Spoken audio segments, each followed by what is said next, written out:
नेता नगरी is brought to you by My Store Hub, her store online. Cooker की अगली सीटी से पहले ना ये ढाबा ऑनलाइन कर देना है।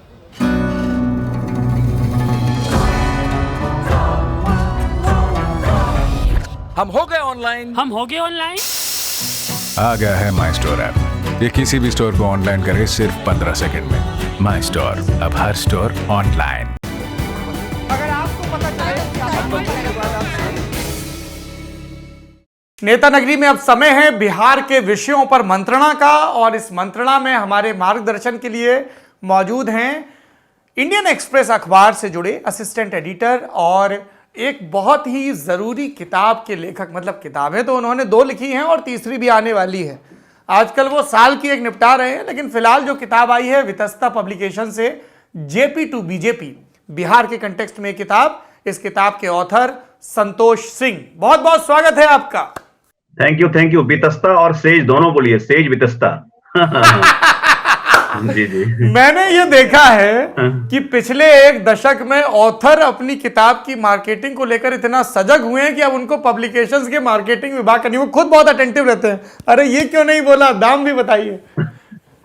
जी, वितस्ता और सेज से ये किताब आई है। और संतोष जी, मैं पिछले नेता नगरी में वो किताब रिकमेंड भी कर चुका हूं, तो निश्चिंत रहिए, अच्छी राजनीतिक किताबें लगातार नेता नगरी के दर्शकों तक पहुंचे, इसको लेकर हम प्रतिबद्ध हैं। फिलहाल तो आप ये बताइए कि बीजेपी की प्रतिबद्धताएं किन किन सेनानियों के कंधे पर टंगी हैं। और फ्लैट होकर सवाल पूछता हूं, क्या शाहनवाज हुसैन डिप्टी सीएम बनने वाले हैं या कोई अहम महकमा मिलने वाला है उनको? मुझे नहीं लगता है कि अभी शाहनवाज को डिप्टी सीएम बनाएंगे, तुरंत चेंज करेंगे, ये मुझे नहीं लग रहा है। हाँ, उनको माइनॉरिटी वेलफेयर डिपार्टमेंट जरूर दे दिया जाएगा क्योंकि वो उनको सूट करेगा। अच्छा, ये बताइए कि शाहनवाज हुसैन जिनकी खाली की हुई सीट पर विधान परिषद के सदस्य बन रहे हैं, उन सुशील मोदी के मोदी कैबिनेट में शामिल होने की क्या संभावनाएं हैं? हाँ, मैं ये कह रहा था कि अभी इस तरह की कोई पुष्टि नहीं आ रही है, कोई तरह से कहीं कोई फीलर नहीं है।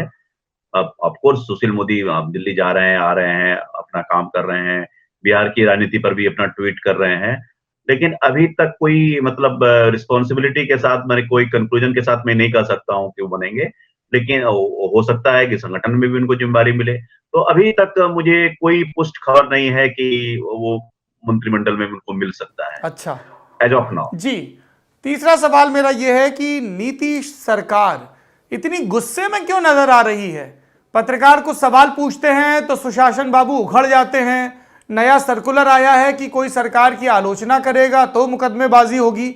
और जिस पुलिस कप्तान ने आबकारी नियमों को लेकर क्या हो रहा है, शराबबंदी को लेकर क्या हो रहा है, सब जिलों में चिट्ठी भेजी, उसको ट्रांसफर कर दिया और उस चिट्ठी को भी वापस करवा लिया। तो जहां सुशासन बाबू को गुस्सा आना चाहिए वहां तो आ नहीं रहा है, और जहां पर नहीं आना चाहिए वहां पर आ रहा है। क्यों इतने उखड़े हुए हैं? ये लॉ एंड ऑर्डर काउंट पर जो इनकी काफी शिकायत हुई, खास करके इंडिगो के स्टेशन मैनेजर रुपेश कुमार सिंह के मर्डर के बाद, और ऑलमोस्ट वो शाम को होता है, उनके घर के सामने में होता है, कंट्रैक्ट किलर आता है, तो एकदम स्टेट सेक्रेटेरिएट्स के 200-250 मीटर के दायरे में कोई हत्या होती है, तो और वो हाई प्रोफाइल मर्डर कहा जाएगा क्योंकि रुपेश के संबंध काफी लोगों से थे, पॉलिटिशियन से थे, ब्यूरोक्रेट्स थे, बहुत हाई प्रोफाइल थे, उनकी बहुत लाइजनिंग कैपेसिटी थी, तो इसलिए उसकी चर्चा हो। और सबसे बड़ी बात यह है कि उसका इन्वेस्टिगेशन कोई कंक्लूजन पर नहीं पहुंच रहा है, तो अभी भी मतलब पूरी beating in the void type का ही है। उन्होंने एक थ्योरी निकाली कि कंट्रैक्टर का पार्किंग का डिबेट ये होगा, पार्किंग रोक के कारण हुआ होगा, लेकिन उसमें भी बहुत ज्यादा दम नहीं है, तो अब दूसरे एंगल को प्रयास कर रही है। तो इन सब को लेकर के थोड़ी सी बेचैनी शिकायत से, एक तरह से कहें कि नाराजगी कहीं ना कहीं दिख रही है। और ये जो लेटेस्ट सर्कुलर आया है, मुझे भी समझ में आया, मेरे पास भी आया, ये डेमोक्रेसी में शिकायत करने की स्वस्थ परंपरा रही है। अब ये कौन डिफाइन करेगा कौन सी भाषा भद्र है, कौन सी भाषा भद्र है, इसका तो कोई डिफिनीशन इस तरह से नहीं किया गया। और साइबर क्राइम के दायरे में ये कैसे आ जाएगा? राइट के टाइम पे सब कुछ होता है, वो कुछ बातें ऑफेंसिव होती है, वो समझ में नहीं है, लेकिन नॉर्मल केस में अगर लोग क्रिटिसिज्म की बातें ही छोड़ देंगे तो ये तो डेमोक्रेसी के लिए सही नहीं है। सर हम ये मान के चल रहे थे कि सरकार का हनीमून पीरियड खत्म हो गया होगा और उसके बाद अब वो जो नॉर्मल काम करने का तरीका हो जाएगा उसके लिए उस पर आ जाएंगे, लेकिन उससे पहले ज़रूरी है कि वहाँ पे एक मंत्रिमंडल विस्तार हो और डिपार्टमेंट्स को उनके फुल टाइम मिनिस्टर्स मिले। क्या वजह है कि ये नहीं हो पा रहा है? क्या ऐसा कुछ है कि जदयू और भाजपा अग्री नहीं कर पा रहे हैं नामों पर? और खासतौर पर होम मिनिस्ट्री को लेकर जो जिद चल रही है। देखिए, होम मिनिस्ट्री तो नीतीश कुमार कंसीड नहीं करेंगे, ये तो बहुत क्लियर है। और है क्या ना कि आप अरुणाचल को याद कीजिए, अरुणाचल का इम्पैक्ट है। अरुणाचल इम्पैक्ट से बीजेपी को फायदा, जदयू को फायदा भी मिला। वहां के उनके नेता इनके बस में थे कि नहीं थे, ये कहना बहुत मुश्किल होगा, वो तो मन बना चुके थे। लेकिन उनके जाने के बाद बिहार में उनको दबाव बनाने की एक अच्छा मौका मिल गया और उसको कहीं ना कहीं उसको इन्होंने इनकैश किया, जो कि पहले थ्योरी थी कि प्रोपोर्शनेट मिलेगा आपकी सीट के आधार पर, वो अब मैंने जो सुना है वो 50-50 हो गया है, जो कि नीतीश कुमार के लिए बड़ा बार्गेन कहा जाएगा। तो वो बातें, तो वो जिस तो खत्म हो गया है। अब है कि बीजेपी से लिस्ट का इंतजार कर रहे हैं। बीजेपी की तरफ से एक पहली लिस्ट गई थी, उसमें कुछ ऐसे नाम थे जो कि सेंट्रल लीडरशिप को मतलब उन्होंने अप्रूव नहीं किया। तो सेकंड लिस्ट गई है, वो शायद अप्रूव हो गई है। नीतीश कुमार भी दिल्ली में थे कल तक। मुझे लगता है कि 3-4 दिन में कैबिनेट एक्सपेंशन हो जाएगा। लेकिन जहां तक होम की बात कही, तो होम तो नहीं देंगे।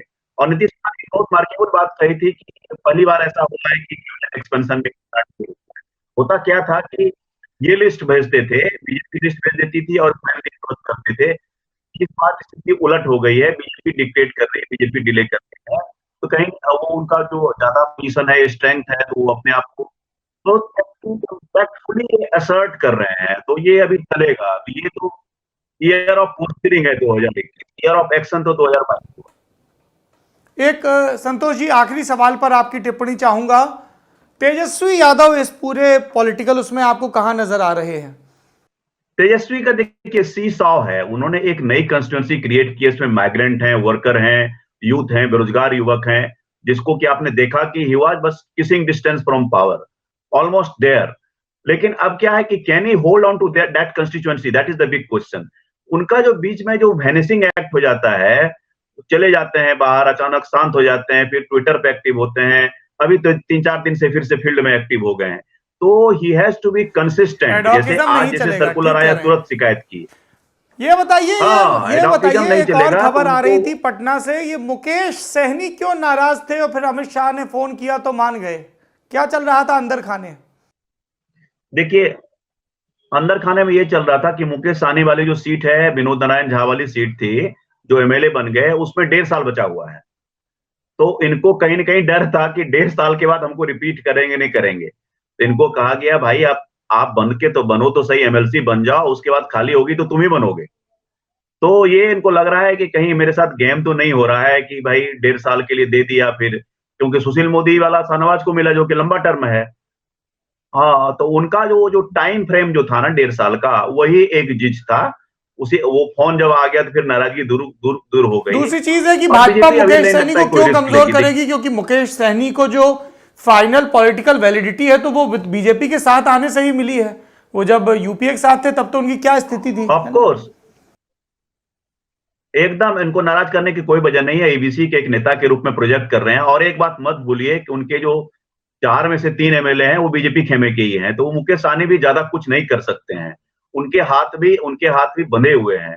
तो लेकिन उनकी यही बात थी, एक एश्योरेंस उनको मिल गया है कि ये सीट जब समय पूरा हो जाएगा तो यू विल बी रिपीटेड। चलिए, बहुत बहुत धन्यवाद आपका संतोष सिंह जी। जल्द ही हमारे दर्शक किताब वाला में भी आपकी किताब जेपी टू बीजेपी के बहाने आपसे रूबरू होंगे। आपने नेता नगरी को पहले की तरह एक बार फिर से कृपा पूर्वक समय दिया और अब मैं भी इस तरीके की अतिरिक्त लच्छेदार शैली में धन्यवाद कहना सीख गया हूं। लेकिन हमेशा की तरह मैं वाकई बहुत कृतज्ञ हूं आपका। Thank you so much. Thank you Saurabh. Thank you.